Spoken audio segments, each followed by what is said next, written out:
and shift test. So for this one, the patient will be in sitting position. Here. Sige, paano? Patient sits without back support, arms relaxed on thigh, maintaining proper posture. And then examiner stands or sits slightly behind the patient. One hand stabilizes the clavicle and scapula. So scapula, clavicle, stabilize. Other hand grasps the humeral head with the thumb posterior and fingers anterior. So paano mo banan kung din ang humeral head. So try to rotate lang the shoulder. Ma-feel mo man ang humeral head nga gamuli. No? Ang dubilog na part.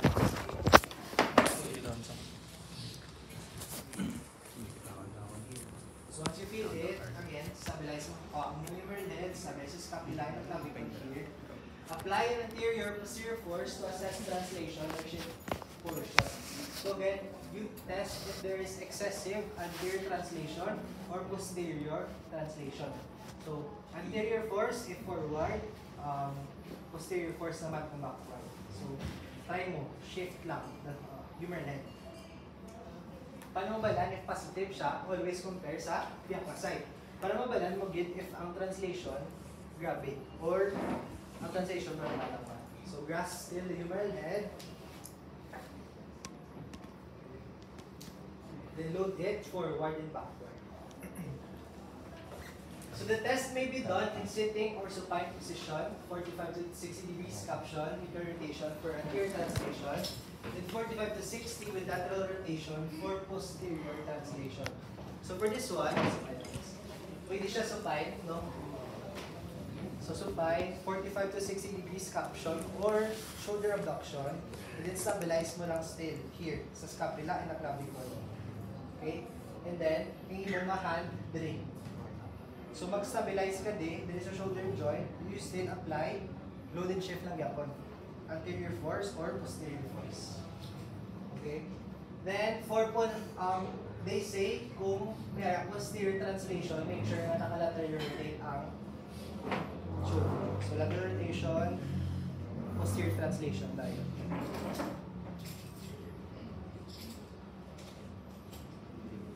Then kung wala lateral rotation niya, abduction lang, anterior translation na lang. Anterior translation. Then if posterior translation, make sure nga may lateral rotation. So that's also one way to do your load and shift test. Gets? Gets na? So may art grading for translation. Yeah, grade 1, 2, and 3. Grade 1, up to 50% translation, the head rise up to rim, reduces spontaneously. Grade 2 naman, greater than 50% translation, reduces spontaneously. Then for grade 3, rise over the rim, ang humeral head does not spontaneously reduce. So wala na siya kagaling because of super excessive na instability of the shoulder joint or more on anterior shoulder sa mga mga tests. So direction of excessive translation indicates anterior, posterior, or multidirectional instability. Again, for load and shift test, diba, shift anteriorly, the shift man posteriorly. So if ang excessive translation on the anterior direction, so most likely anterior instability. Pero kung posterior part ang lax ganing or excessive translation, posterior instability. Gets?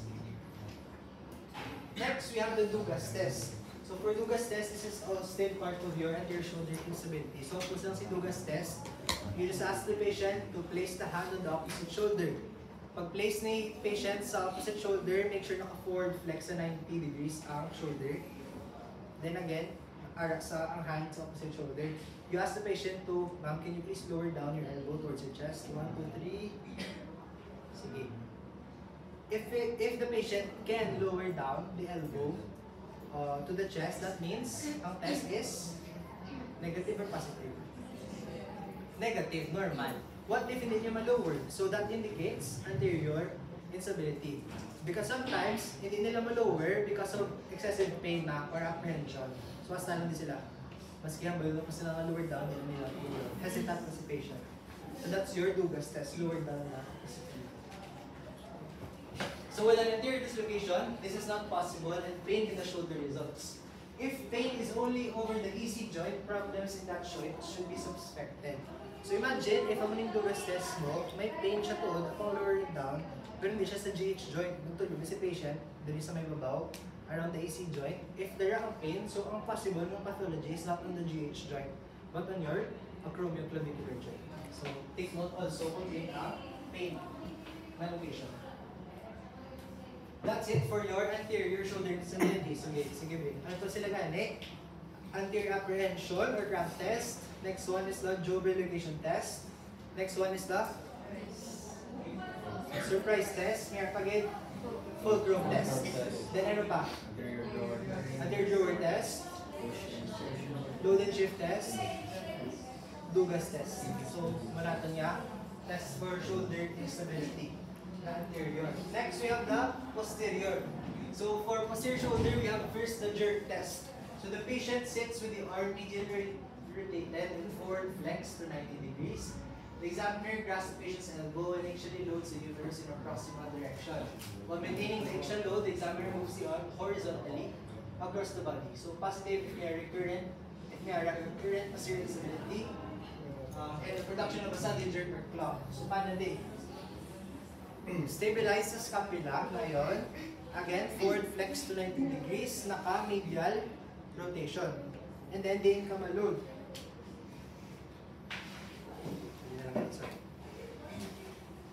Again, stabilize din. Din ka malod, proximal direction. Din ang proximal direction. Towards this side or towards my right or towards my left? Towards your left.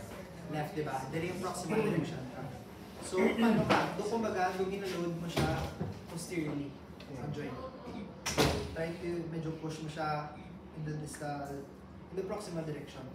Sige, 1, 2, 3. If you feel a click, a jerk, so positive for posterior dislocation. That's for the jerk test. Okay? So, ma-feel mo ang clamp or jerk if the humeral head slides off in the back of the femur. Okay, that's for your jerk test. So, same lang. Proximal direction first. Next, we have the Norwood stress test. So, the patient mo, this time, nakasupine. So, the patient lies supine with the shoulder abducted to 60 to 100, lateral rotated to 90, with the elbow flexed to 90, so the arm is horizontal. The examiner stabilizes scapula with one hand, palpating the posterior humeral head. So again, ilan ka abduction? Mga 60 to 100. Lateral rotation to 90 degrees. Elbow flex to 90, arm is horizontal. You stabilize the scapula with one hand, palpating the posterior humeral head. So make sure na ang posterior sa humeral head ang napalpate.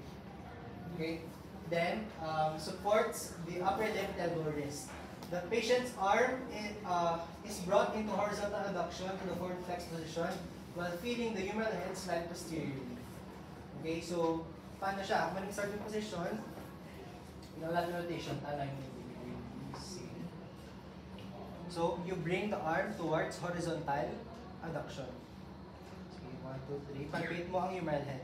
Okay, always palpate the humeral head. 1, 2, 3. So, ma-feel mo din yung humeral head, di ba? So, positive sign, if the humeral head slips posteriorly relative to the glenoid. So, the patient can confirm this sensation if makakambal yan na mo sa prior activities niya, do ma-feel niya na back of the shoulder to movement in similar activities. So, a click may be felt during subluxation or reduction when the humeral head passes over the glenoid frame. So, watch out for a click. No? A click. So, makamatsagan mo siya. Or subluxation sa humeral head. Just make sure na mag-plate mong humeral head. Okay? So, if mayroon again, click during subluxation reduction, anong in-indicate niya? Posterior shoulder instability or posterior subluxation or dislocation tendency. So, it doesn't mean na kung positive, dislocated na tayo. So, sometimes, lax lang din. So, there is tendency nga dislocate pa rin posteriorly. So, sometimes it's just lax or unstable. Doesn't mean na meron tayo dislocation. That's for your Norwood stress test. Next, we have your posterior apprehension test. For posterior apprehension test, opposite siya ni anterior apprehension test. This time, ka-slide ka sa humerus, backward, not forward. So the patient is in a supine sitting position. The patient elevates the shoulder in the plane of the scapula to 90 degrees, while stabilizing the scapula with the other hand. So, plane of the scapula is just like abduction to 90. Stabilizing the scapula with the other hand. The examiner applies a posterior force on the patient's elbow. While applying the axial load, the examiner horizontally adducts and medially rotates the arm. The test is also done in sitting. The scapula must be stabilized. The test should also be performed in an arm in 90 degrees abduction. Rotate the head of the humerus with one hand, with the other hand pushes the head of the humerus posteriorly. So again, butang ani sa imo nga other hand sa may scapula, posterior part. And then make sure nga ma-apply ka posterior force. 1, 2, 3. Posterior force lang, panalo. Okay. Then, back mo lang. After mo mag-apply posterior force, finish mo ang range sa abduction. Posterior force. If there is apprehension, sakit ang si patient, yung gusto matapos ang movement, alarm, pain, or resistance to the motion, that's positive sign. It indicates posterior instability or dislocation of the ligaments. So, pwede siya gapon in sitting. So, pwede siya in sitting. So, scapula, stabilize scapula. Perfect to 90. And then, downward. Pag-medial rotate mo, then push forward. So, push forward. Push forward muna. Then, after you push it forward, medial rotate, push lang yapon. Retain ang push mo. If may pain or apprehension, possible, positive sign for normal stress test, which indicates posterior instability. Gets? Gets now? Meron ako kung may questions, you can interrupt. Next, okay na top 4. Ano lang ito yung, special test for posterior instability. You have the jerk test. Next is the Norwood and the posterior comprehension test. So, malang. Then next, we have your inferior multidirectional instability. First is the sulcus sign. For the sulcus sign, the patient is standing. Patient is standing. Make sure na kabalo ka kung dinin yung acromion process. Okay? Patient is standing. Natol mo ang arm ng patient. Actually, usually, kita mo, hindi nga daan, kung meron, kita mo, may luhog na siya. So, ano yung one mo? You grab the distal forearm. Sige. Proximal forearm, mali. And you pull it outward.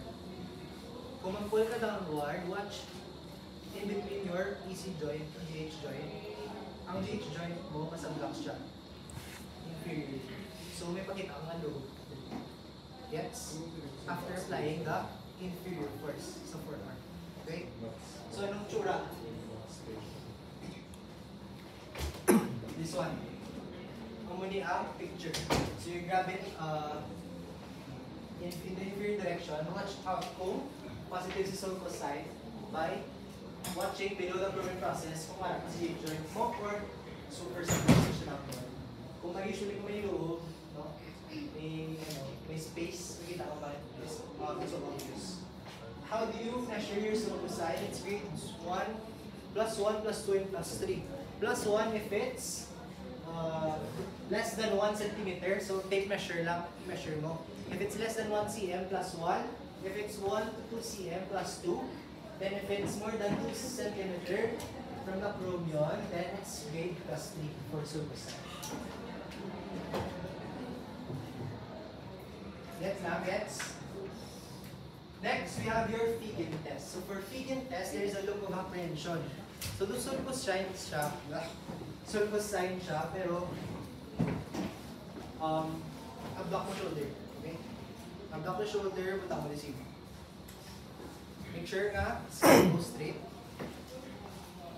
Stay straight mo ma'am. You apply an inferior force. Downward force. So pull downward. Okay? Then, back. If may apprehension, pain in the face, it indicates an inferior instability upon doing the test. Yeah, pain. So, nung pagkita ka other position, so pwede siya gusto mo cradle. Mari, mas kaya binig. Pwede nga force. Kung bugat si patient, malaking bugat ang katyo. Ano pwede? Inferior direction. Pwede man? Ano pwede lang? Pagkin ko sa'yo yung dalawa. So basta, ang yung mga force, malawar lang.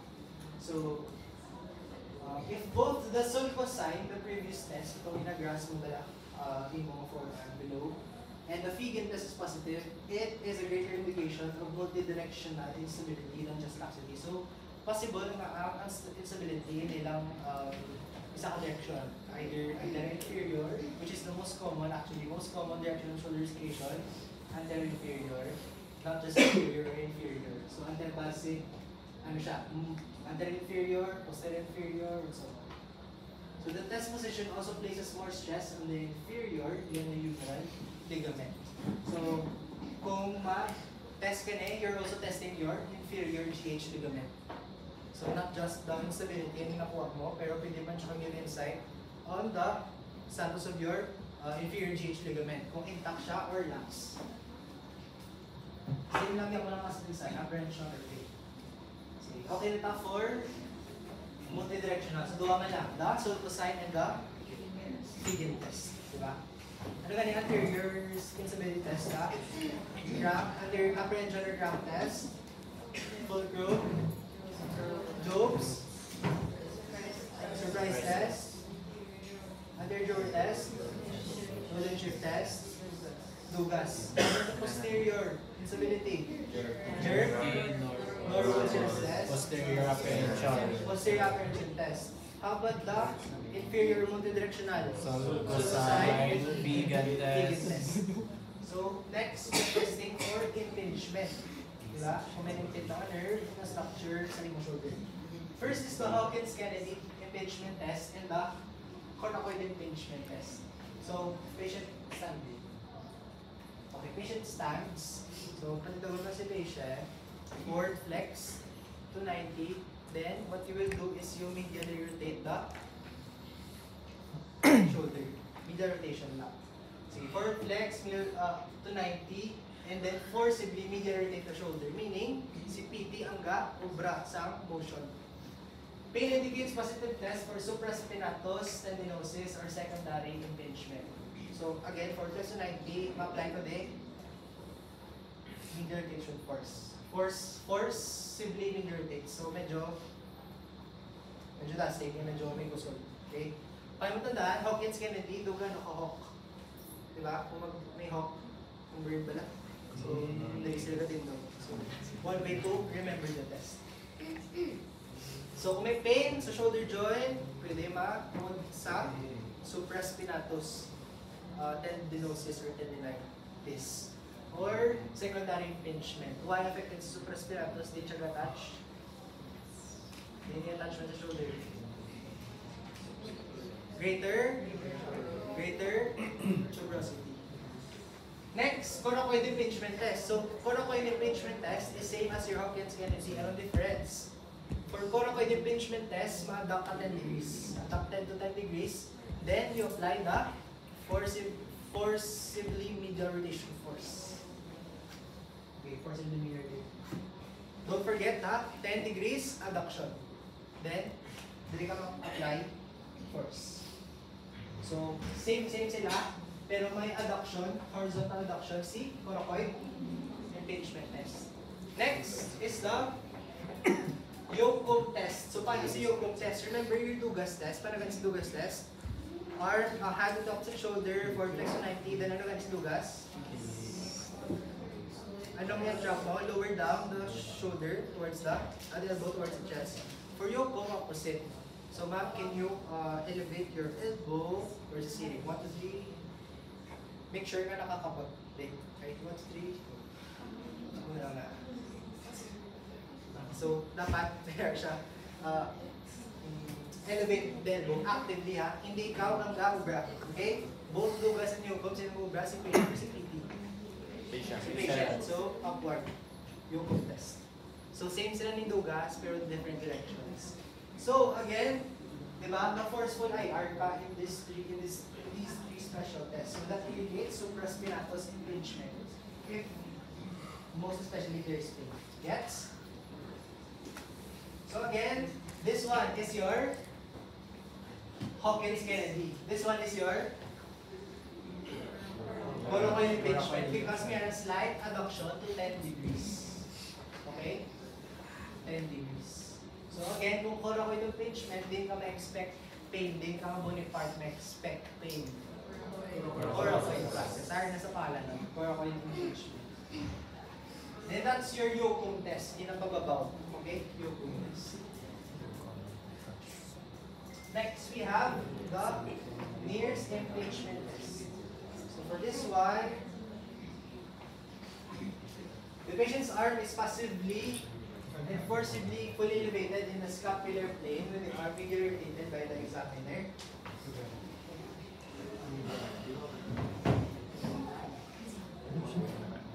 The passive stress causes a greater tuberosity to jam against the lateral border of the fovea. The patient's face shows pain, reflecting a positive test result. Indicates an overuse injury sa supraspinatus naman and sa still of the supraspinatus and sometimes in the biceps tendon. So paano ka? You just passively and forcibly elevate the patient's arm. Then kung mag-enrage na, you apply medial rotation. Yes, medial rotation. Again, elevate forcibly, medial rotation. Para mag-arrange. So positive. Again, it might have apprehension. No? Sa dilatoration, there is pain. So that indicates an overuse of the supraspinatus or sometimes the biceps tendon. So Manila, sa Titanic, pala, near far, wherever you are. Baka, programa, may sila ni Jack Hughes. Para matandaan mo. Near impingement. Next, supine impingement test. So, patient is in supine position. The patient is supine with examiner aside by the shoulder to be tested. The patient holds the wrist and humerus near the elbow and elevates the patient's arm to end range approximately 170 to 180 degrees, so almost full range. The examiner then lateral takes the arm and adducts it into further elevation with the spinning arm against patient's ear. The examiner then medial rotates the patient's arm. So first, anong apply mo? Lateral rotation, di ba? Lateral rotation. Sorry, lateral rotation. Okay. Fully elevate, laterally rotate. Diba? Nag-lateral rotation ka. After applying lateral rotation, you apply medial rotation. So guys, if mas painful si medial rotation, then that's the positive side. So if medial rotation causes significant increase in pain, the test is considered positive for an impingement or a later pathology, not specific. So kung sa piyang side, elevate still, then lateral rotate, okay? After ka mag-lateral rotation, put it into medial rotation.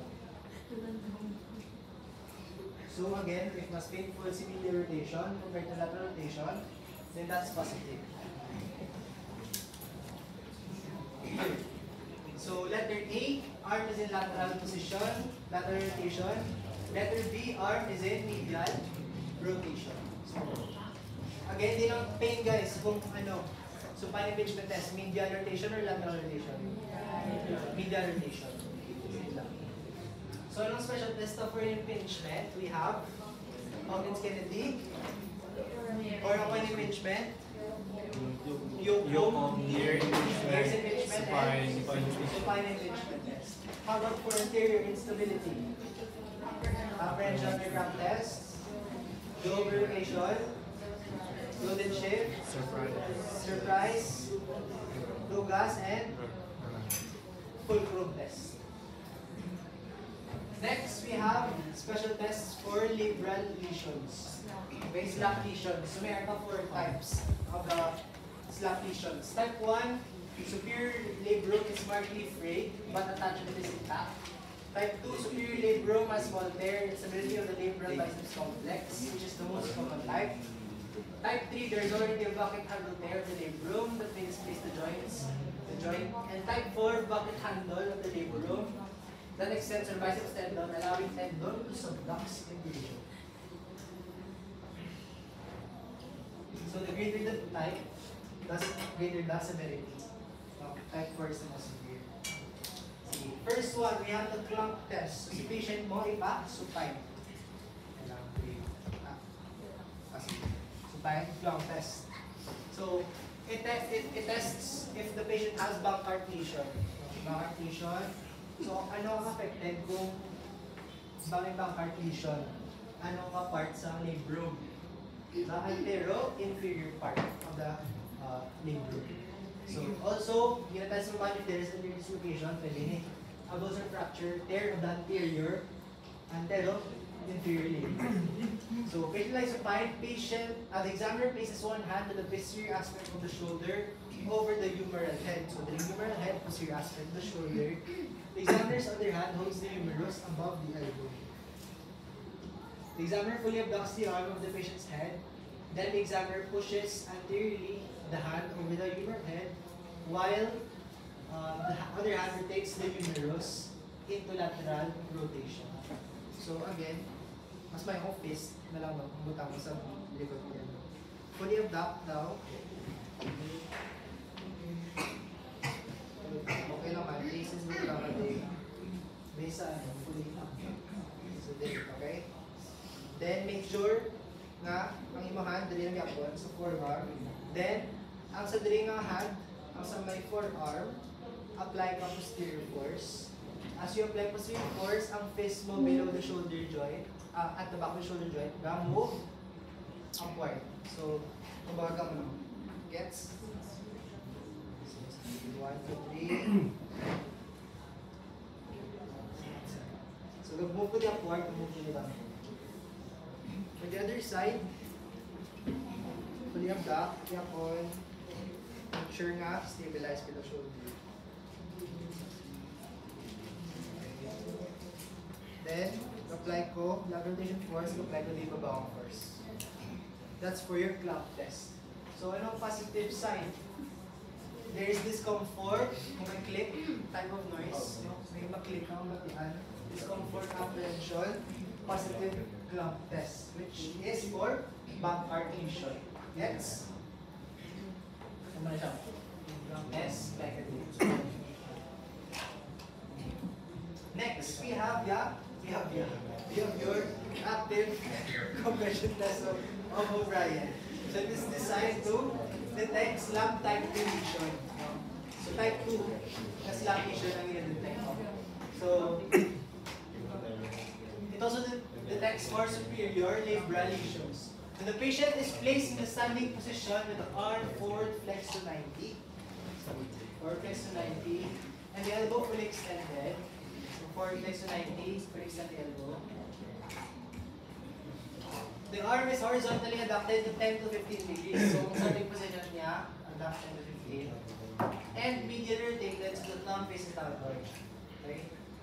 And then the examiner stands behind the patient and applies downward eccentric force to the arm. So stabilize the shoulder, apply downward force. You ask the patient to move the shoulder upward. Okay, now this is my force. 1, 2, 3, start. Okay, that's the first part. Second part of the test, supinated naman ang palm. So the shoulder is lateral rotated and downward eccentric load is repeated. So back 1, 2, 3, start. Make sure na hindi mabend ang elbow. Dapat naka-extend lang. Okay, ma'am.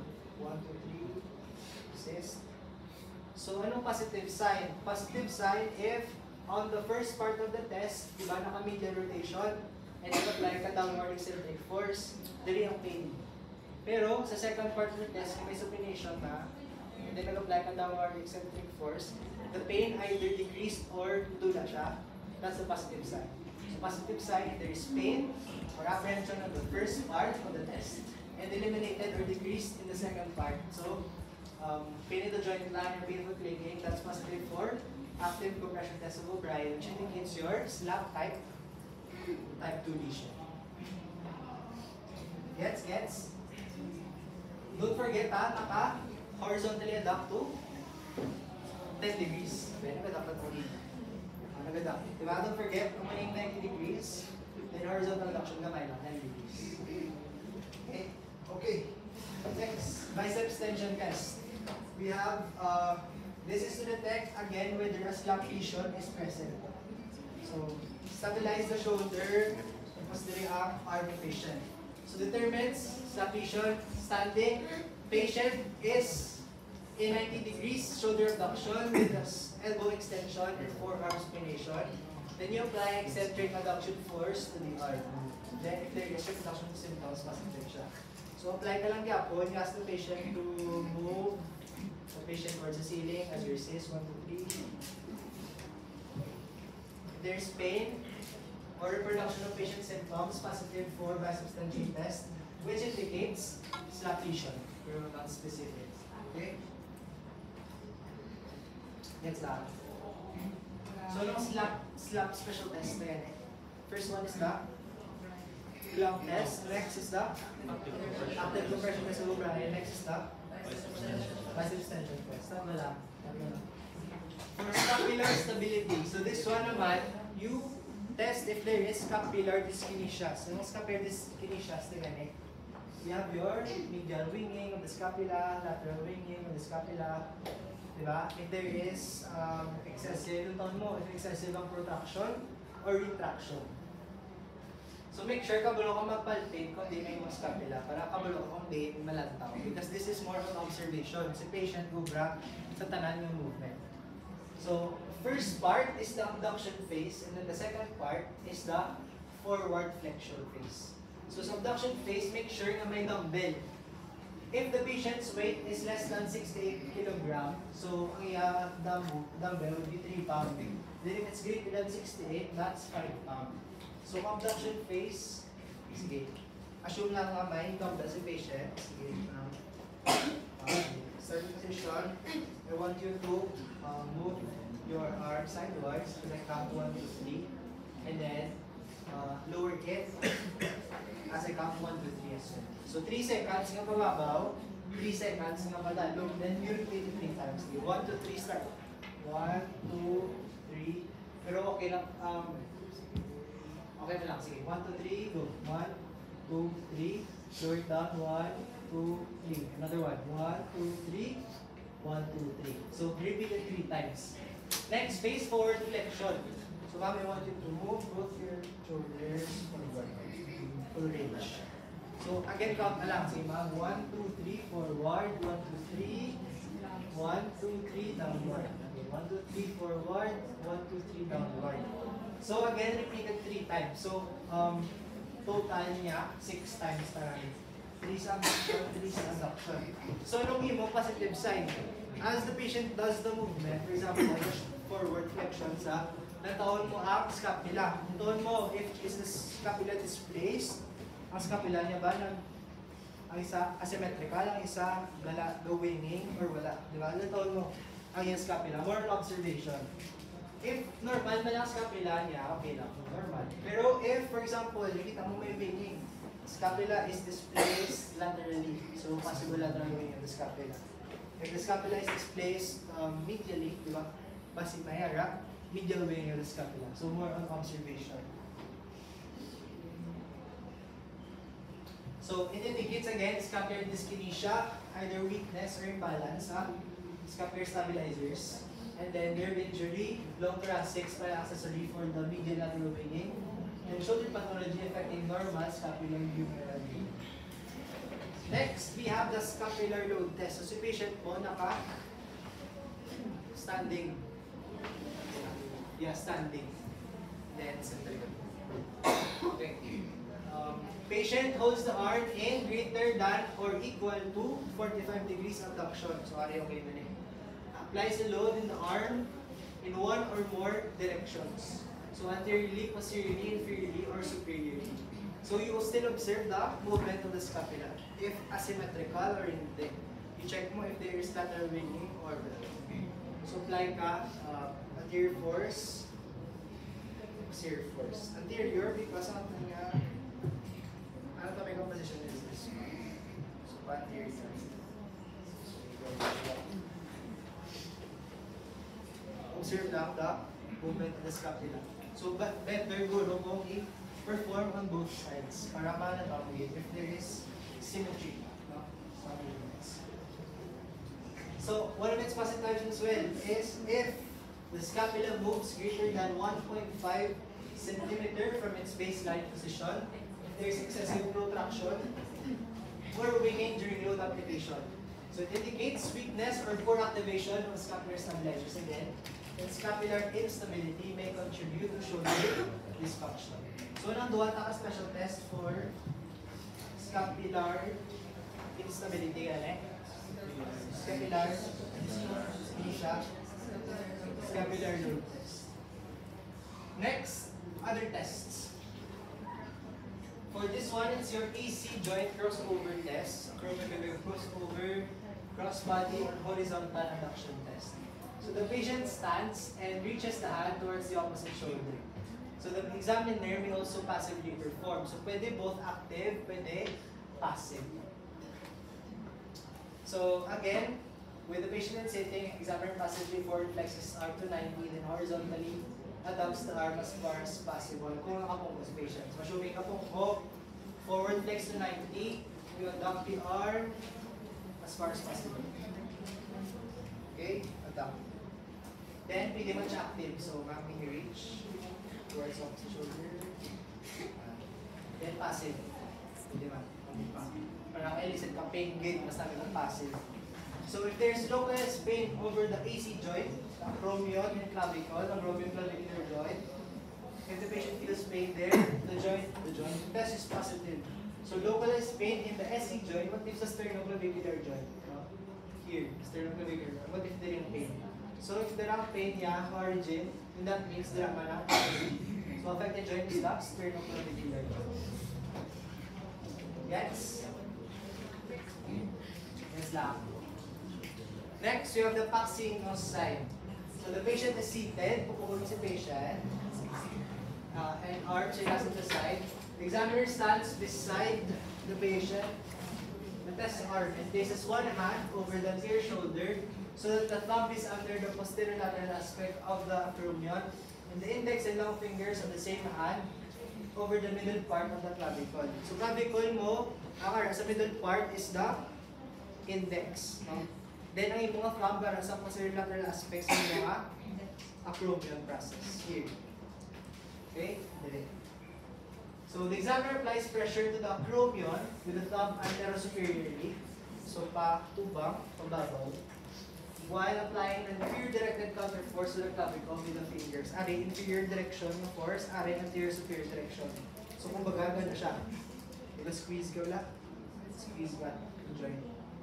So the test is considered positive if pain in the area of the AC joint is increased. So, kung may increased pain sa acromioclavicular joint, if that sign is triggered, no? Kumbaga, if you do your Paxingos sign and trigger ang pain sa AC joint, then the test is positive for AC joint dysfunction or AC joint pathology. Gets? Again, din ang index finger gani sa middle part sa clavicle. How about your thumb? Posterior lateral aspect of your acromion. So, just apply force lang. Next, we have your cramp test. So, for cramp test, guys, ano ang ligament of the shoulder niya test niya? Your glenohumeral ligaments. So, ang glenohumeral ligaments mo, may lamang fibers. So, upon 0 to 45 degrees abduction, C superior glenohumeral ligament ang ina-test. How about for 45 to 60 degrees abduction? Your middle glenohumeral. How about for greater than 90 degrees? Ina-test mo this inferior glenohumeral ligament. So how will you do this? So you just evaluate the different each ligaments. Again, superior, middle, inferior. So at 45 to 60 degrees, middle, okay. So it can also be used for anterior shoulder instability. So for example, your starting position is here. May degrees of abduction? 0. So ano yung test mo ligament? Superior, glenohumeral ligament. Refer to the table. So diri ko, stop lines here. Okay. One hand the elbow, one hand sa wrist. You apply lateral medial rotation force. At this angle. Anong gina-trigger mo ganing ligament? At this angle. GH. Anong GH? Superior GH ligament. How about if it's 45 to 60 degrees? Abduction. How about if it's greater than 90 degrees abduction? Inferior GH ligament. So just apply lateral rotation force excessively. If my pain sa shoulder, no, possible, affected C, inferior, middle, or superior, glenohumeral ligaments. Sige, ano to ganyung tests for, slap lesions? Clock test, active compression test, biceps, tension test, for slap lesion. Ano pa? Ano lang? How about for your posterior shoulder instability? Jerk test, Norwood stress test, posterior apprehension test. How about kung ina-test mo ang inferior or multidirectional instability? So the sign, cramp, pigit test. How about kung ligament pathology? Cramp test. Okay. So that's it for my part. Practice ka ba or magpalayo?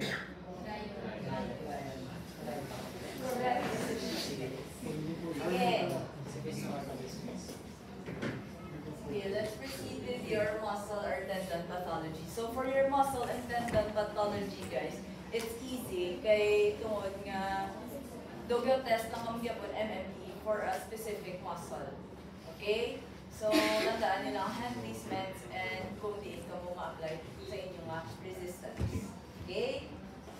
Okay.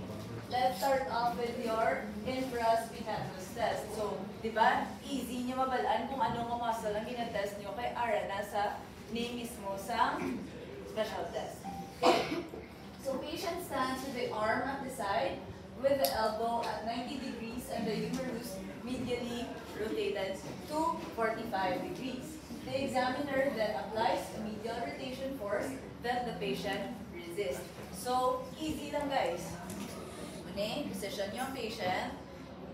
There, 90 degrees, elbow flexion, and IR nga, 45 degrees. Then, apply ka mo resistance. So, direct. Nabalon yung patient nga, sir, can you please go against my resistance? 1, 2, 3, go. So, muna na guys. Easy. Infraspinatus test nyo na. Okay? Gets lang? Okay. So, for the positive sign, pain or the inability to resist medial rotation is indicative of your infraspinatus strain. Okay? Gets lang? Okay. Easy lang to hindi? Easy lang. Perfect? Yes. Okay, very good. So for the lateral rotation lag side, we have the infraspinatus and the teres minor spring back test. So for you guys, patient seated or standing, elbow flexed to 90 degrees yapon. Examiner abducts the arm to 90 degrees in the scapular plate and externally rotates the shoulder to end range or approximately 45 degrees in some versions. The patient is asked to hold the position without the support. So for the lateral rotation lag sign guys, naka-ER siya, maximal nga end range ni patient sa ER. Okay? And then, you ask the patient to hold the position. We anyo. So if ang patient may spring back like Nung nag-amo ni, nung nagbalik, then positive siya. Okay? Or if ang iban, nag-drop ang iya nga arm. Okay? Sige, here. Positive sign, patient cannot maintain external rotation and the arm springs back into medial rotation. If medial rotation is greater than 40 degrees, it suggests that there is the presence of your teres minor pathology. Okay, clear lang? So if greater than 40 degrees gani, ano ang pathology ni patient? Teres minor, very good. So indication, you have the tears or weakness of the infraspinatus and or your teres minor. So in some test positions, possible supra or subscapularis is also involved. Okay?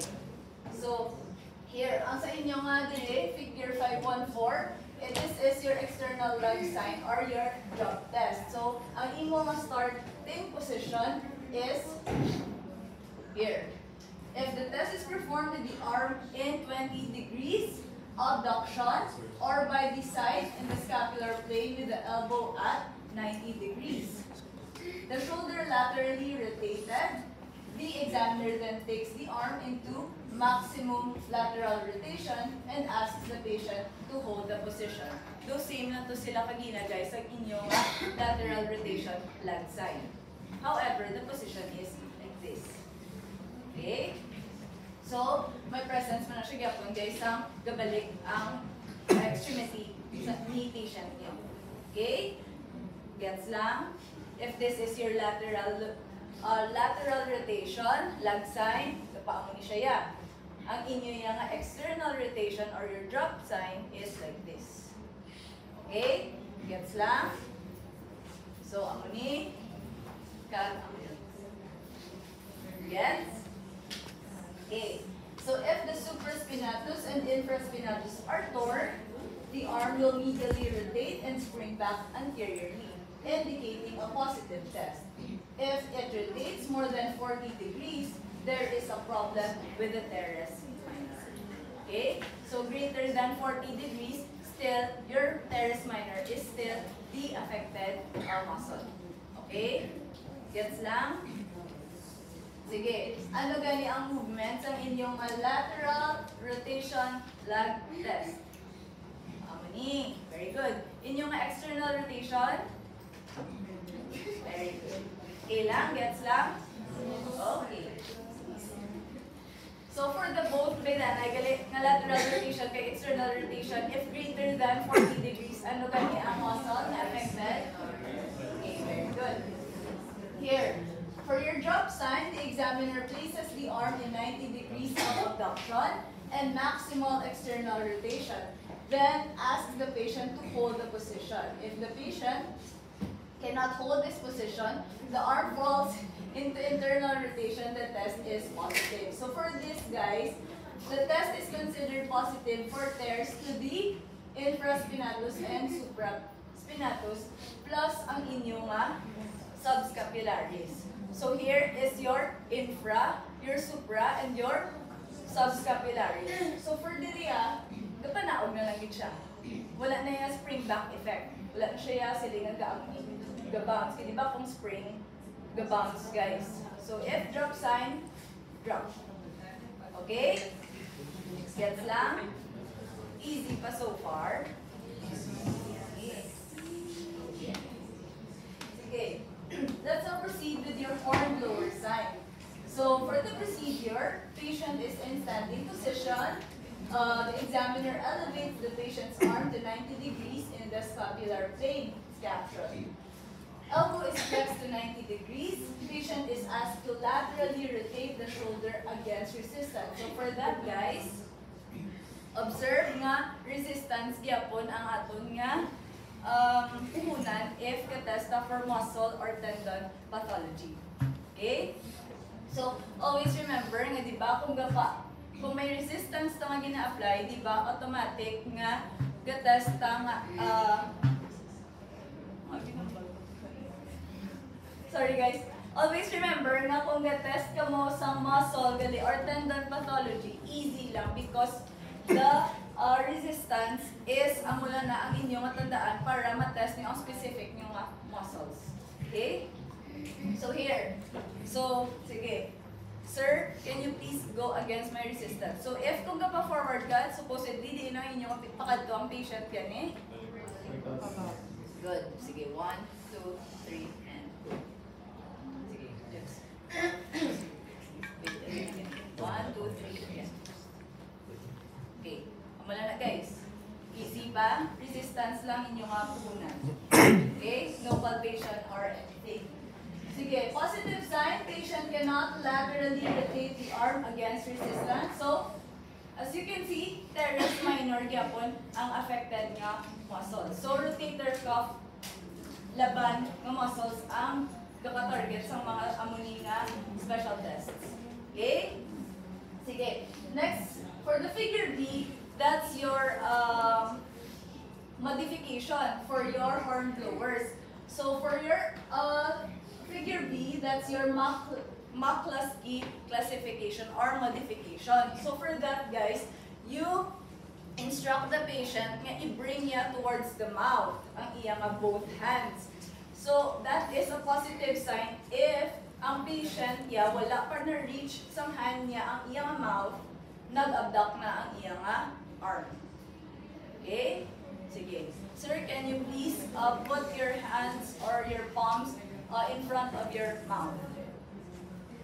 That this is your normal sign.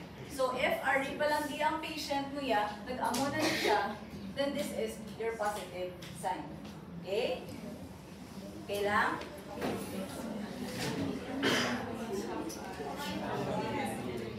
There. Patient is in standing with arms at sides. The patient is asked to bring both hands to the mouth. Positive sign, patient abducts the arm first before bringing the hands to the mouth. It is an indication na grabe ang damage sa inyong posterior rotator cuff. Okay, ang tear is grabe. Okay? Gets lang, guys? Here. Okay. For the lift-up sign, so ang inyo nga ginatest is your subscapularis muscle. So, patient stands and places the dorsum of the hand on the back pocket or against the mid-lumbar spine. Patient then lifts the hand away from the back, and an inability to do so indicates a lesion of the subscapularis muscle. If the patient is unable to take the hand away from the back, the examiner should apply a load pushing the hand toward the back to test the strength of the subscapularis. So, paano ni? So, guys, ang iban, pinubutang sa pocket, pero para easier to perform, din na lang mid-lumbar. Sige, you instruct the patient, sir, can you please lift your hand off your back? Okay, muna siya. Others cannot lift, hindi nila makaya mahapon to ng kabot, so ang ginahimo na nila, MMT sila sa nila subscapularis. Sorry, tinatest nilang MMT sa subscapularis kay mga patient. So, how do you do that? Easy. Sige, sir. Sir, can you please go against my resistance? 1, 2, 3, go. Okay? Okay lang, guys. Tapos lang. Easy lang. Okay. So, here. For your A, that's your starting position. You start to lift off sa inyong figure B.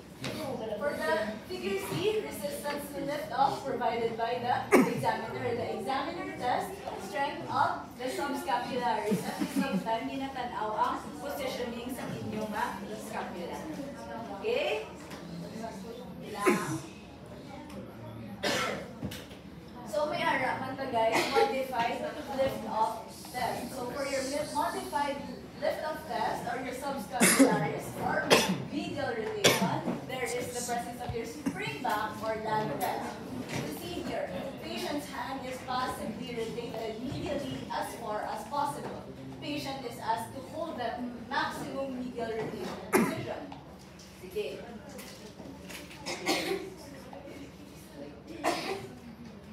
Okay guys. So, ang inyong starting position is you passively perform the medial rotation. So, come on. Dalon yung sa likod. The patient is unable to hold the starting position. Kaya dapat guys, buyan ni. Kung magbuya ka mo, ang iyang spring back effect is matapik siya sa inyong mid lumbar. Gets lang? Sige, again. Again guys ha. Anong difference sa inyo ganing lift off kag sa modified lift off? Ang lift off nyo is active siya or passive? For your modified, active or passive? Good. Here, positive sign for your modified lift off. Hand moves toward the back due to inability to maintain maximum medial rotation. A small lag between passive and active medial rotation suggests a partial tear of the subscapularis graded 1 or 2. Medial border winging of the scapula during the test may indicate rhomboid involvement. So what is the indication for your lift-off side or your lift-off test? There is weakness or tear of the subscapularis. There is also possible rhomboid involvement if may presence sa medial or lateral winging. Ilang? Gets? Lapit na lang guys. Lapit na lang. Mga 22 slides. Last year, I promise. Ay na drop arm or your Codman's test. Guys, I want you to take notes sa mga other names nila or other terms. Kaya basihan mo na ang mapamangkot sa inyo. Okay? Sige.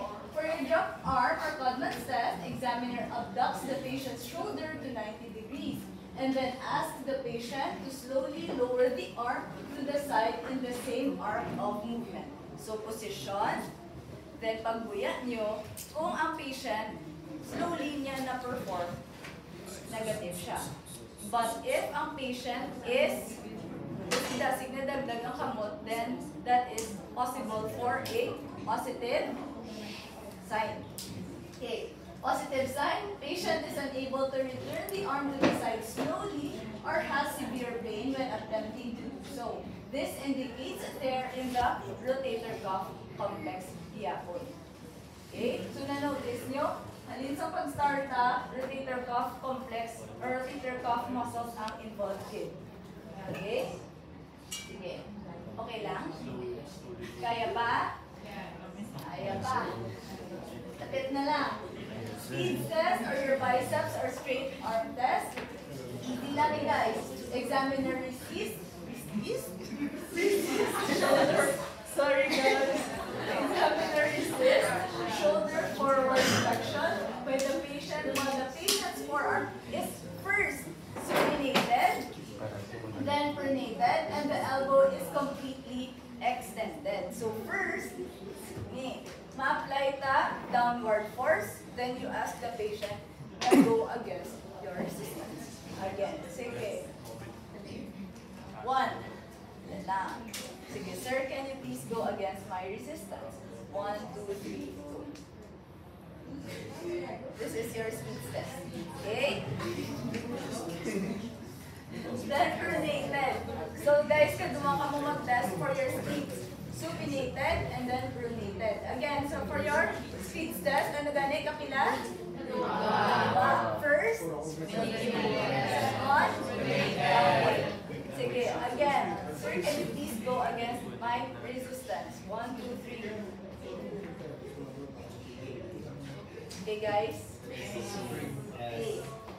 Tapos lang guys ang part 2. Here.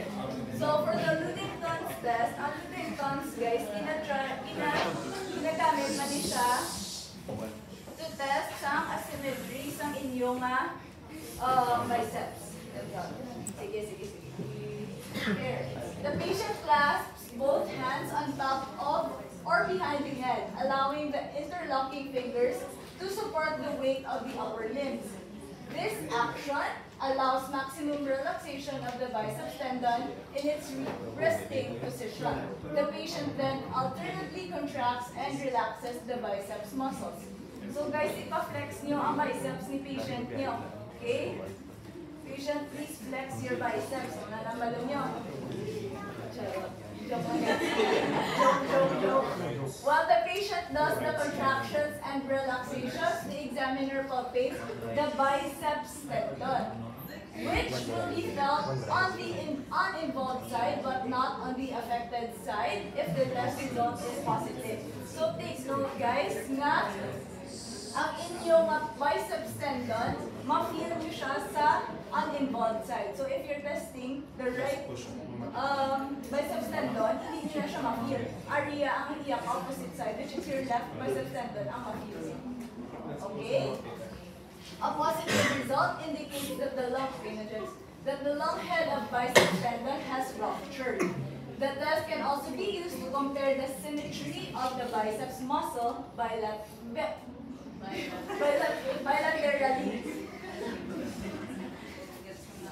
Sige guys. So for proximal long head of the biceps tendon rupture, amo na siya ang indication sa inyong Ludington's test. Gets lang guys? I'm very sorry. Gets lang guys? Kayo pa today? Let's go. Yes, sir. Let's go.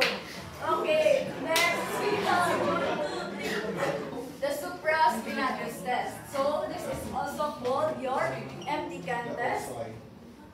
Empty can test or your joke test. Patient's arm is abducted to 90 degrees with neutral rotation, and the examiner provides resistance to abduction. The shoulder is then medially rotated and angled forward 30 degrees. Daw nagaula kamo sa inyong baso. Okay? Kung hindi naya kamo sa ilibnan, ata guys, ula nyo, empty can so that the patient's thumbs point towards the floor.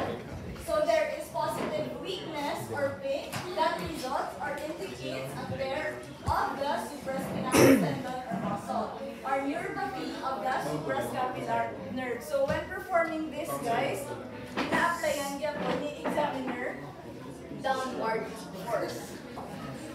Okay. The count of 3, sir, please go against my resistance. 1, 2, 3, down. Okay? Yes lang guys. Empty can, uga-uga ng kamo sa inyong cans. Empty cans. Okay? Lapit na lang guys.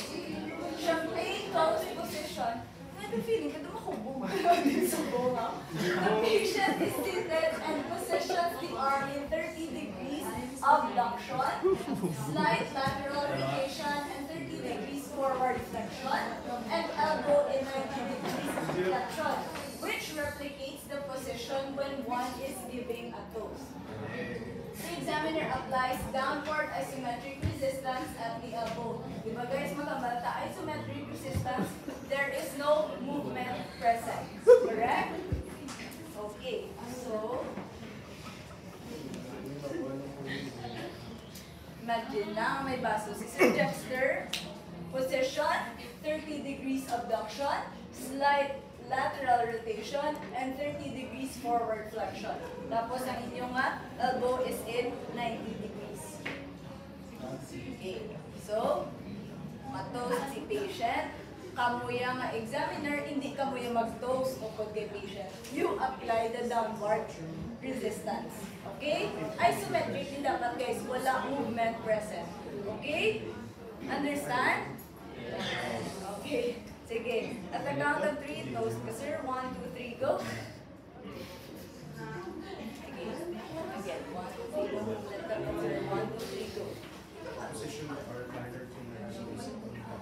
Gets na guys?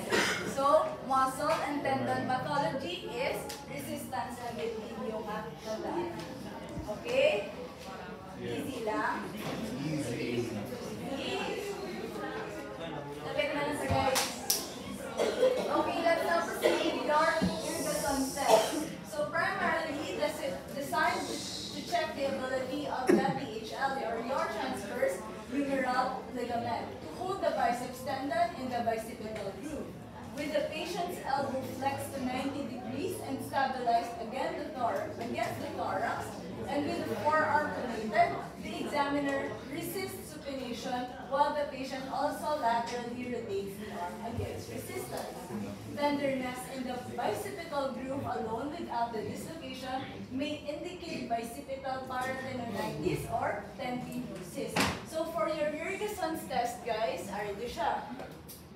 Siya ni ang pinaka-effective nga, or hindi man yung pinaka-effective, but the most reliable special test nga ginagamit. Why? May ara siya high specificity and high sensitivity. So when you say high specificity, ginagamit siya and reliable siya to rule in sa inyong pathology. Okay? And then, for your sensitivity, high sensitivity siya, which means ginagamit siya to rule out pathology. Okay? Gets lang? That is why your Jurgensen's test is one of the most reliable special tests na ginagamit. Okay lang? Kaya na, guys? Kaya ba? Yes, sir. Okay. Sige. This is how you perform your Jurgensen's test. Sige, standing siya dapat, pero sige lang. This is your starting position. Kung kaginaya, guys, isometric resistance, subukan guys, we will allow movement. Yung dapat mag-end sa position nga si patient nagasupinate sa iyang hapon. Okay? Sige. At the count of 3, sir, please go against my resistance, but then you have to open up your palm and face it up in the ceiling. Okay? At the count of 3, 1, 2, 3. Okay. Then guys, liwat. 1, 2, 3. Okay lang? So starting position, ma-end ka po sa 3. Okay? Kaya na guys? Kaya pa? Nakit na kita promise. Here.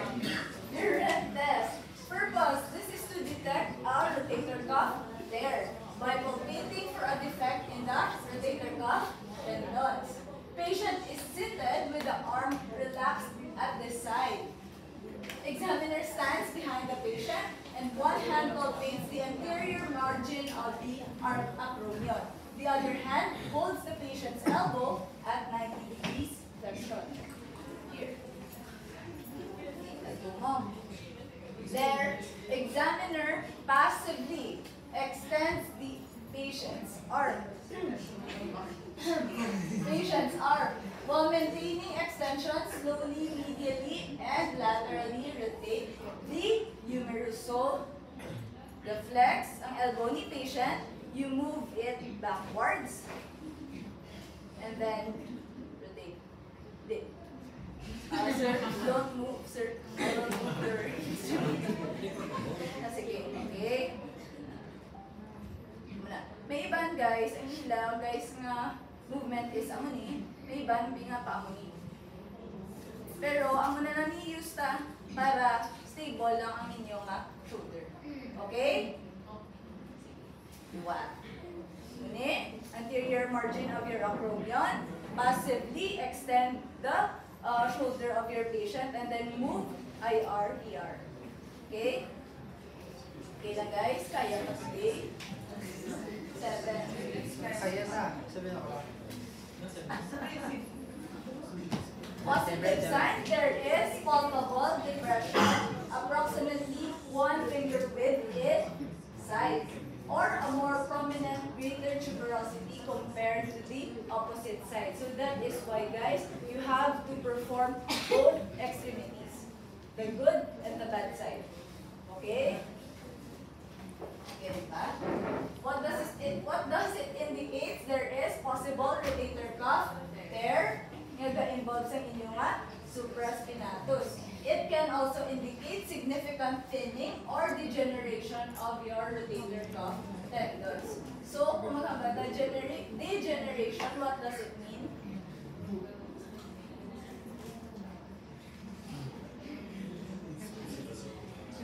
Gawin siya. Gawin siya or wala? Yes. Let's simplify everything. Let's now proceed with your Whipple test. The patient stands with the with the arm forward flexed to the 90 degrees and adducted until the hand is opposite the other shoulder. The examiner pushes downward at the wrist while the patient resists. So, easy. Whipple test. Forward flex. Move your arm towards the other shoulder. Okay? Dapat tubo lang siya, guys. And then, the examiner will apply downward force. Okay? That is for your Whipple test. Okay? So positive occurs if the patient experiences pain and or weakness against the downward force, especially compared to the opposite side. The test is considered positive for partial rotator cuff tears and or superior labral tears. Okay? Rotator cuff lang yung siya po yung tears. Okay? Lili, Abe. Okay. Let's now proceed with your trapezius test.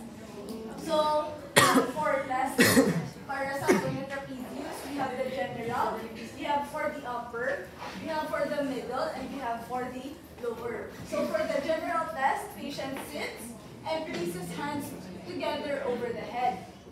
So, ano yun siya, guys? Examiner stands behind the patient and pushes the elbow forward. Normally, all three parts of the trapezius contract to stabilize the scapula. So, sige, so, ma-push ka forward sa iyang elbow. Okay. Sir, as I push forward, can you please make sure that your elbows stay, or your arms will not move and will be intact. Okay? Count of 3, 1, 2, 3. Ano niyo siya, guys? Higher tayo. 1, 2, 3, go. So, general test niyo siya for your trapezius. Okay?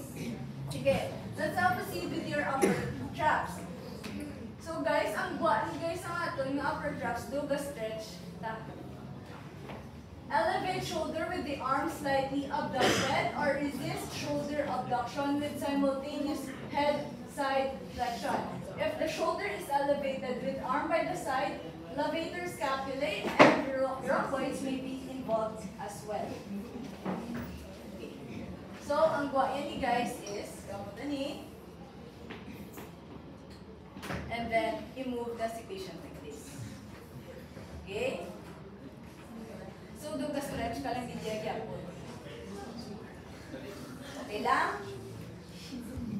Easy lang guys ang for muscle and tendon pathology, di ba? Let's now proceed with your middle trapezius and your lower traps. So, for your middle and your lower traps, we will be performing or ang patient will position her or himself nga naka-prone. Okay? Lie on your stomach, please. Yes. Sige.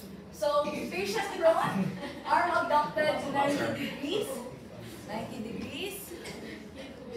And laterally rotated. Examiner resists horizontal extension of the arm while watching for scapular retraction should normally occur. So, if i-bands, guys, kami.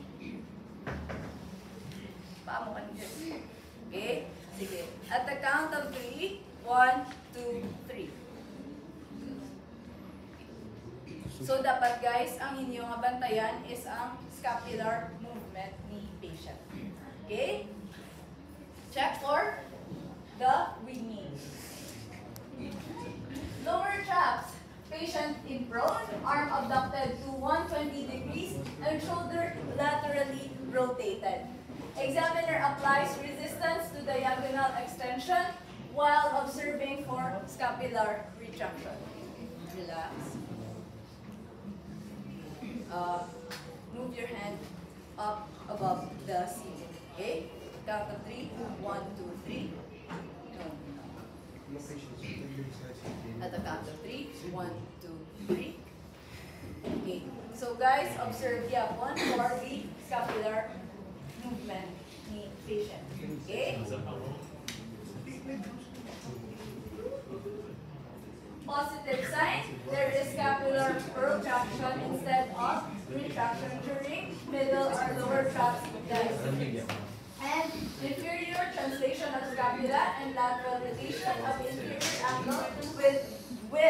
paralysis. Kung ang patient nyo may paralysis, tiyak mo siya.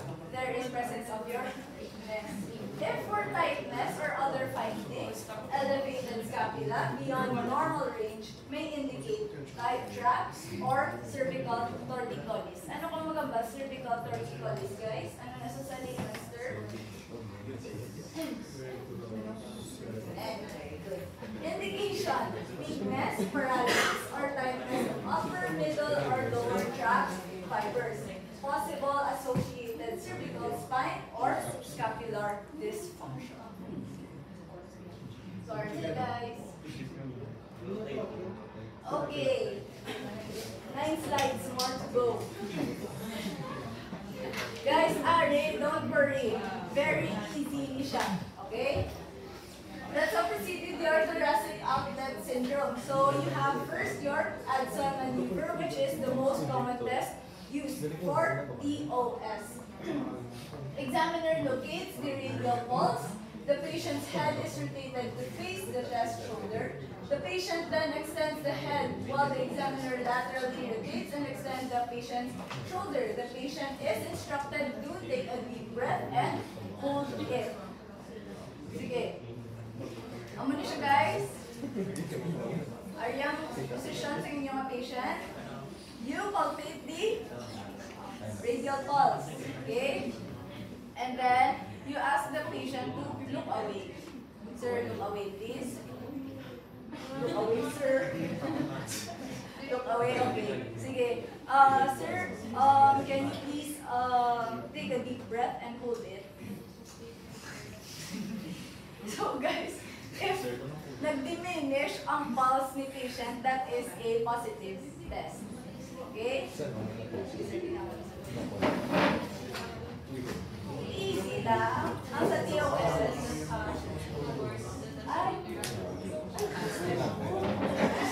guys, correction, Halsted. Halsted is away. Sorry, Halsted is away. Okay? Away. Okay?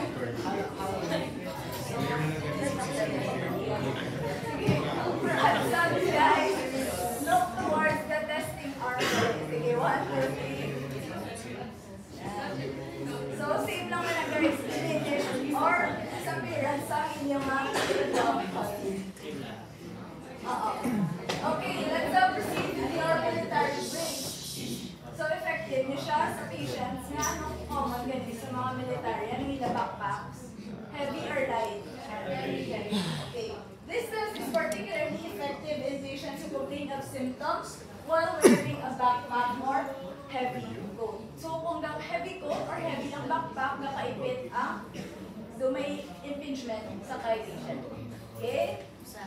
Examiner palpates the radial pulse and then draws the patient's shoulder down and back. Sige. Passive nito lang guys, ha? Ang iyalang head ang active. Okay? Sige. Sige, sir. Sige, amanin. So, gasin si patient, you move the shoulder or the arm of the patient backwards. Okay? So, shoulder down and back. Okay na ang back. Then, you palpate the radial pulse. Inhale and yapos. Guys, take note. For TOS, don't forget nga, hambalon nyo si patient. Take a deep breath and hold it. Okay? Hindi na siya dayon. Hasta makagawa siya hold lang, ha? Hindi naman ginawa. Okay? Sige. Guys, for TOS, ano galing positive sign nila? Yes, disappearance or diminish ang small sleep patient. Okay, natawid Halsted. So sorry, guys. Sige, here. Your roost test. Ang kaniyang wish ang tanan yung makuha sa red them. Roost test or northeast, which is your elevated arm test. So, you allow your patient to do this for 3 minutes. Okay? For 3 minutes.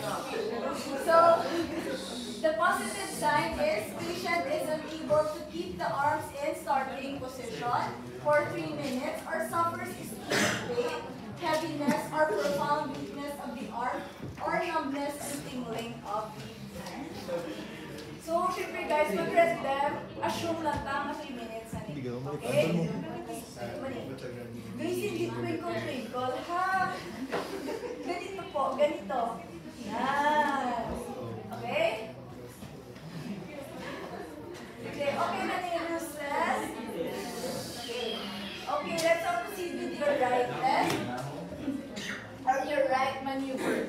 So for your right, ang palatandaan natin, if ka-recite ka, kay kabalo ko sa answer, and you think your answer is right, then you raise your hand.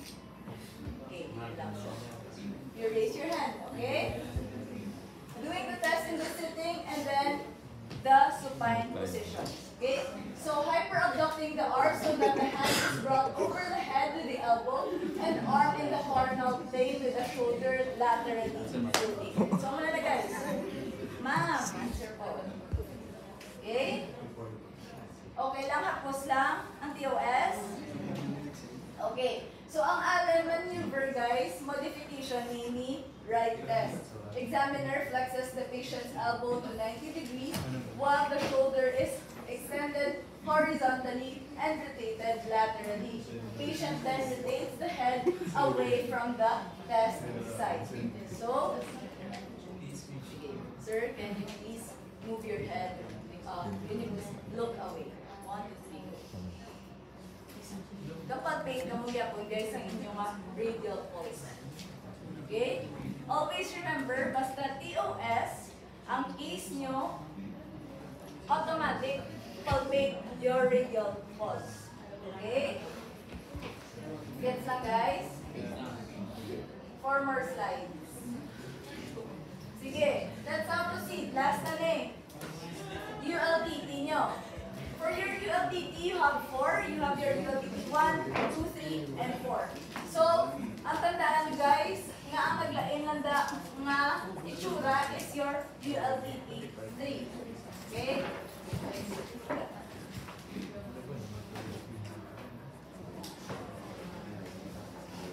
Sige. So sa ULTT guys, ang buhain ay stretch ka mo. This is to elicit some inyong mga nerve bias. Okay? So, wait lang yun.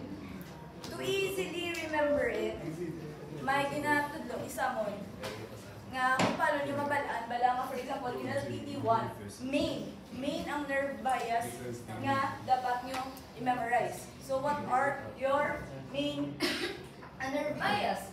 Median nerve, we have the anterior interosseous nerve and your C5, C6, and your C7.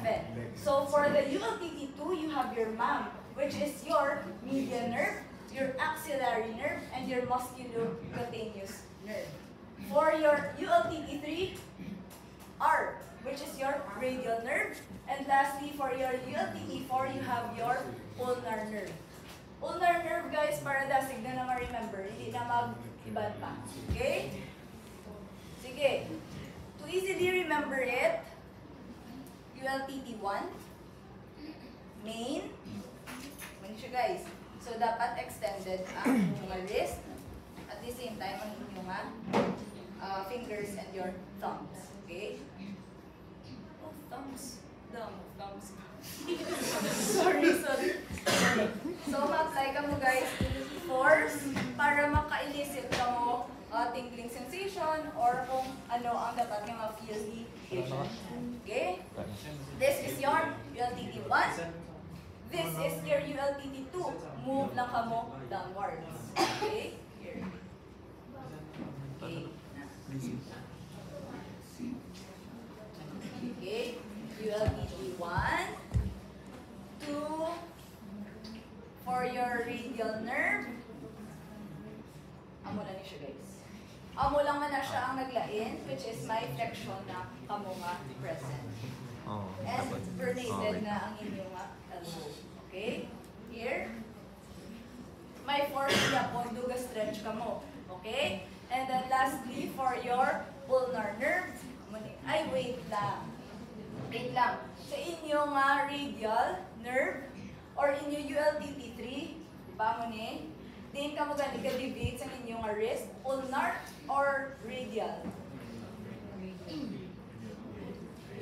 Ulnar. Ulnar ka mo ha. So, mo ni.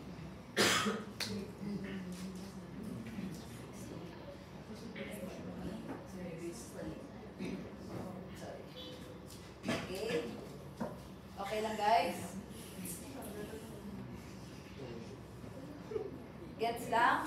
Sige, again. This is your ULTT 1. 1. This is your ULTT 1. 2. Next, this is your ULTT 1. 3. And then last is your ULTT 4.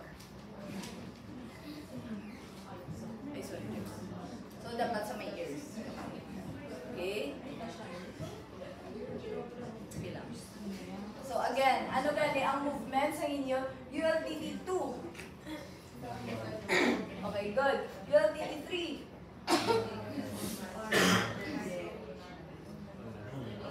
Related. Very good. Ang inyong ULTT 4, anong inyong movement? Ano ang actions niyo? Good. And then your ULTT 1 is your main.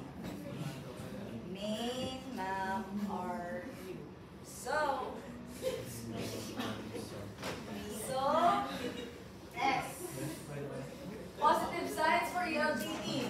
Reproduction of the patient's familiar symptoms, which are your tingling, numbness, burning, or pain in the limb that matches their complaint. Asymmetry between sides.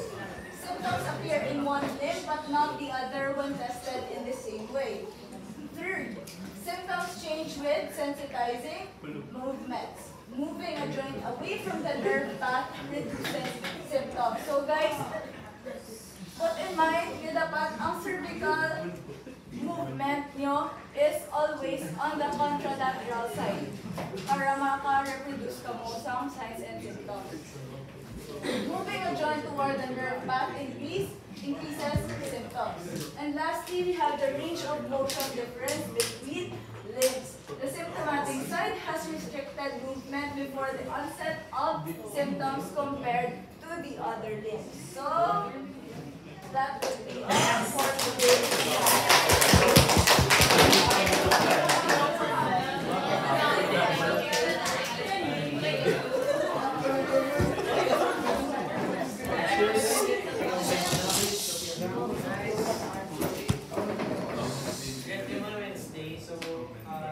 Duha ka sensory sa ating perform. Then bring shorts. In case na magabutan mo patellar flex. Are easier sa carpet. Okay, bring lang, dili lang yan. Then, connect to yung shorts.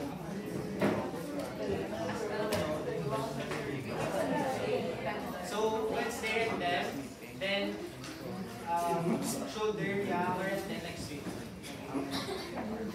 So MMT, ROM, special case.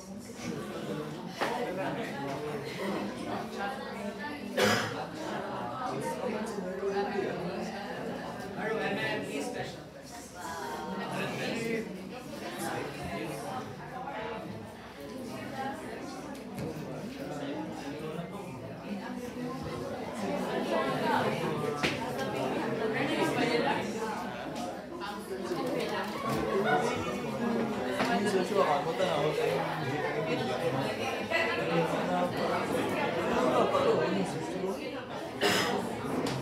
So, questions?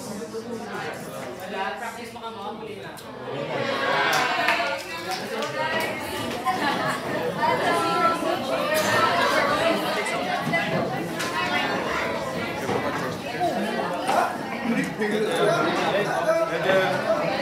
Ay!